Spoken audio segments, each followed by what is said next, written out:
तो बच्चों आइए हम लोग देखते हैं, पूर्णांकों को जोड़ना है 2, और आज हम लोग इसमें देखते हैं कि संख्या रेखा के सहयोग से, संख्या रेखा की सहायता से पूर्णांकों को कैसे जोड़ा जाएगा। ठीक है, तो फिर वही बात, पूर्णांक 2 होंगे और समान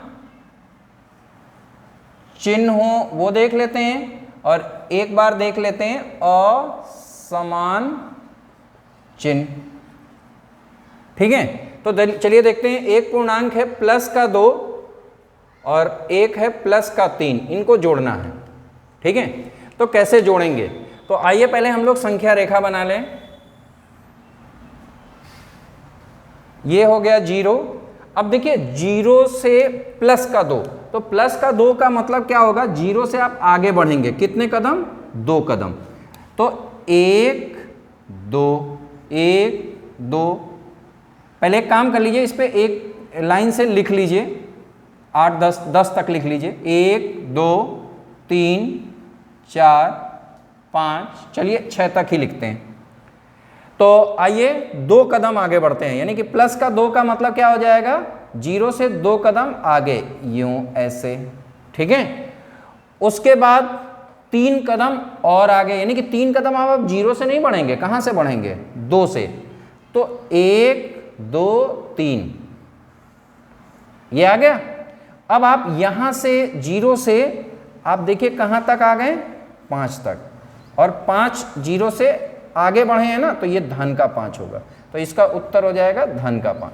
लेकिन यही अगर मान लो समान चिन्ह में एक और उदाहरण मैं दे देता हूं आपको, माइनस का 3 और माइनस का 5, इनको जोड़ना है। तो आइए देखते हैं जरा,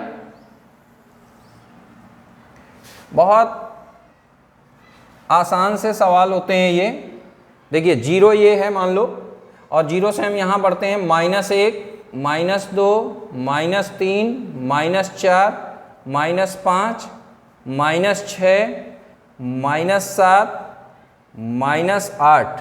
ठीक है, तो चलिए अब हमें क्या है, 0 से -3 का मतलब क्या हो जाएगा, 0 से आप कितने कदम आगे बढ़ेंगे, ये -3, फिर -5, यानी कि -3 से फिर 5 कदम पीछे आएंगे आप। जैसे ये 0 से पीछे आना था ना, क्यों, क्योंकि ये ऋणात्मक है। अब यही -3 से फिर 5 कदम पीछे आइए, तो ये कैसे हो जाएंगे, आप यहां आएंगे कैसे, 1 2 3 4 5। अब आप टोटल जोड़ के देखेंगे तो आप कहां पे आ गए हैं, -8। तो एक चीज और ध्यान रखिएगा, छोटा सा एक आपको उदाहरण दे रहे हैं, जरा समझने की कोशिश करिएगा। आपने देखा यहाँ पे प्लस का 2 है और प्लस का 3 है, तो क्या करते हैं, कभी भी ये ध्यान रखिएगा कि जब समान चिन्ह है तो दोनों को जोड़ दीजिए, और जो चिन्ह हैं वो आप रख दीजिए। जैसे ये धन का 2 है और ये भी धन का ही है, तो यहाँ क्या रख जाएगा, धन। ये 5, देखिए 5 माइनस ऋण का है, और ये 3 भी ऋण का है, तो यहाँ क्या रख जाएगा, साइन ऋण का। अब चलिए, अब अगले सवाल पे हम लोग आते हैं, जो कि असमान चिन्ह पर आधारित है। असमान चिन्ह में क्या होगा, जरा देखिएगा, और एक संख्या रेखा का उदाहरण लेते हैं, देखते हैं जरा। उदाहरण में एक सवाल हम लोग उठा लेते हैं, जैसे मान लो ऋण का 4 है और धन का 1 है। चलिए, और इनको जोड़ना है और बताना है क्या होगा। तो चलिए, ये 0 है, आगे बढ़ेंगे 1 2 3 4, पीछे आएंगे 0 से पहले, तो -1 -2 -3 -4 -5, ऐसे आते जाएंगे। ठीक है, तो सबसे पहले क्या है, -4। -4 का मतलब आप कहाँ आ रहे हैं, ये देखिए यहां पे 1 2 3 4। अब कितना, +1, और यानी कि +1 मतलब अब यहां से आपको आगे बढ़ना। अगर ये माइनस होता तो पीछे आते, लेकिन अगर धन है तो आगे बढ़ेंगे। तो कितने कदम आगे बढ़ना है, 1 कदम। थोड़ा सा मैं काम कर देता हूं, इसको नीले से दिखा देता हूं, आगे बढ़ेंगे ये। अब आप जरा देखिए, आप चलें कितना, बचा कितना, ये देखिए ये चीज। ठीक है, यानी कि 1 2 3, और 3 ये कैसा बचा, 0 से पहले है ना, तो ये कैसा बचा, ऋण का, यानी कि इसका उत्तर क्या आ जाएगा, -3। और आप थोड़ा सा ये ध्यान रखिएगा, मैं आपको कुछ और भी सवाल इस पे दे रहा हूँ। क्या करना है कि देखिए, जब विपरीत चिन्ह हो तो आप संख्याओं को क्या करिए, घटा दीजिए और उसका चिन्ह रख दीजिए जो बड़ी वाली संख्या का चिन्ह है। जैसे मान लो ये होता +9 और -5, तो आप क्या करते हैं, चुपचाप 9 में से 5 को घटाइए, तो 9 से 5 घटाएंगे तो कितना बचेगा, 4। अब रही बात चिन्ह उसका रखिए जो बड़ा है, बड़ा इसमें कौन है, 9 बड़ा है और 9 का चिन्ह क्या है, धन, तो आप धन रख दीजिए। तो जल्दी से आप कुछ सवाल करिए, मैं दे रहा हूं आपको, हल करना है, ये क्लास वर्क में है। +12 -3 क्या होगा, जल्दी से लिखिए, -9 +12, 2 सवाल है, जल्दी से नोट कर लीजिए। तो चलिए बच्चों, अगले सवाल की तरफ हम लोग बढ़ते हैं अभ्यास के। और अगला सवाल जो है हमारा वो 4th, क्या पूछा गया है इसमें, सत्य अथवा असत्य को बताइए। यानी कि जो भी कथन दिया गया है वो सत्य है या वो कथन असत्य है, ये बच्चों आपको बताना है। तो देखिए, ये होता क्या है कि आपने कॉपी में लिखा क्या कि किसी पूर्णांक तथा इसके योगात्मक प्रतिलोम का योगफल 0 होता है, और आपने इसका उत्तर लिख दिया आगे सत्य या असत्य। जो किसी बच्चे ने लिखा सत्य, किसी ने लिखा असत्य, तो इससे काम नहीं होगा, ये आपको करके दिखाना है। पहले अपना दिमाग लगाइए कि सत्य है कि असत्य है ये कथन, तो आप खुद बताएंगे। चलिए हम लोग एक उदाहरण लेते हैं। तो पहले हम लोग ये हटा दें, क्योंकि ये सत्य है या असत्य है हम ऐसे अभी बता नहीं पाएंगे जब तक हम इसको हल ना कर लें। कह रहे हैं किसी पूर्णांक, जैसे एक उदाहरण ले लीजिए आप, कोई भी एक पूर्णांक ले लीजिए, कोई भी संख्या, जैसे हमने ले लिया -2, ठीक है। अब बताइए इस संख्या, ये संख्या है, अब इसका योगात्मक प्रतिलोम क्या होगा, योगात्मक प्रतिलोम क्या होगा, जल्दी से बताओ, फटाफट कॉपी में भी करते चलो। क्यों बताना पड़ेगा आपको, क्योंकि हम पिछले क्लास में बता चुके हैं कि योगात्मक प्रतिलोम क्या होता है। देखिए, किसी भी संख्या का योगात्मक प्रतिलोम के लिए क्या करते हैं, उस संख्या का चिन्ह बदल देते हैं, यानी कि धन का होगा तो ऋण का कर दें, या ऋण का होगा तो धन से कर दें, ठीक है। या ये कह सकते हैं कि उस संख्या में, जैसे मान लीजिए ये ऋण की 2 है, तो इसका योगात्मक प्रतिलोम क्या हो जाएगा, धन का 2। अगर यही संख्या +9 होती तो इसका योगात्मक प्रतिलोम क्या हो जाता है, जल्दी से सोच के लिखिए फटाफट, अभी मैं पूछूंगा आपसे कुछ सवाल इसके। अब क्या है, देखिए संख्या मिल गई और संख्या का योगात्मक प्रतिलोम मिल गया।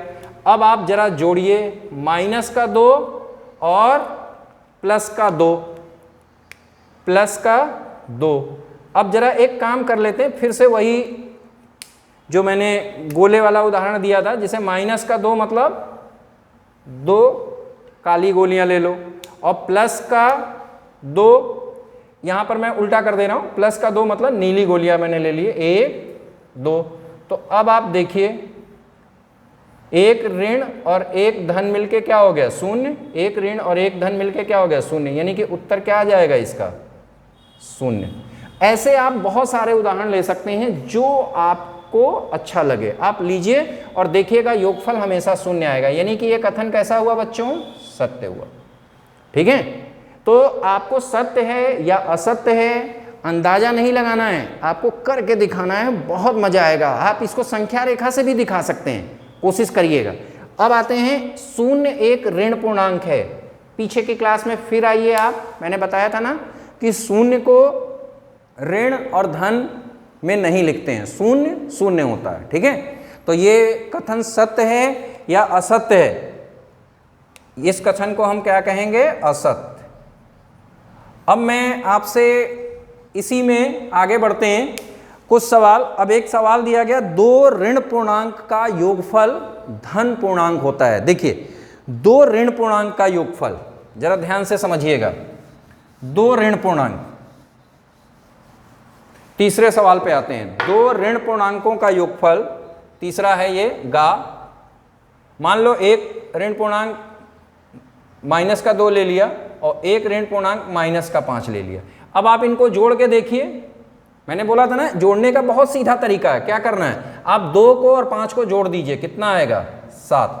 चिन्ह बड़े वाले का रख दीजिए, बड़ा वाले का चिन्ह क्या है ऋण, तो आप ऋण रख दीजिए। आपने देखा कि 2 धनात्मक पूर्णांक आप चाहे जितने उदाहरण ले लीजिए, उसको जब जोड़ेंगे तो वो आएगा क्या, ऋण का ही, धन नहीं आएगा। ठीक है, तो ये कथन आपका जो लिखा है कि 2 ऋण पूर्णांकों का योगफल धन पूर्णांक होता है, ये कथन कैसा है, असत्य। अब इसी से एक सवाल और बन गया, इसको आप करके दिखाइएगा कि 2 धन पूर्णांकों का योगफल कैसा होता है। ठीक है, अब आते हैं अगले सवाल पे। एक और सवाल दिया गया है इसी में कि कोई पूर्णांक हो और एक शून्य हो। जैसे मान लो कोई भी पूर्णांक आपने ले लिया, 2 ले लिया और इसमें आपने शून्य जोड़ दिया, तो ये कभी भी उत्तर आएगा -2 ही, मतलब जिस संख्या में आप शून्य जोड़ते हैं वही संख्या आ जाती है। तो ये भी आपका कथन सत्य है, क्योंकि जो दिया गया है किसी पूर्णांक में शून्य का योगफल उस पूर्णांक के बराबर होता है, बिल्कुल सही है।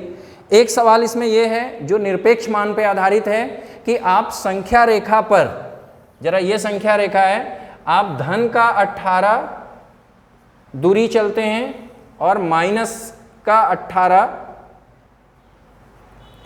ठीक है, ये धन का 18 है और ये माइनस का 18 है, ये शून्य, तो दूरी निरपेक्ष मान बराबर होता है, यानी कि ये दूरियां बराबर है। आपका सवाल क्या दिया गया है कि संख्या रेखा पर -18 और +18 शून्य से समान दूरी पर है। बहुत अच्छी तरीके से इस सवाल को रखा गया कि देखिए दूरी दोनों की कैसी होगी, दूरी बराबर होगी, तो ये भी कथन सत्य है। ठीक है, निरपेक्ष मान पर आधारित सवाल था।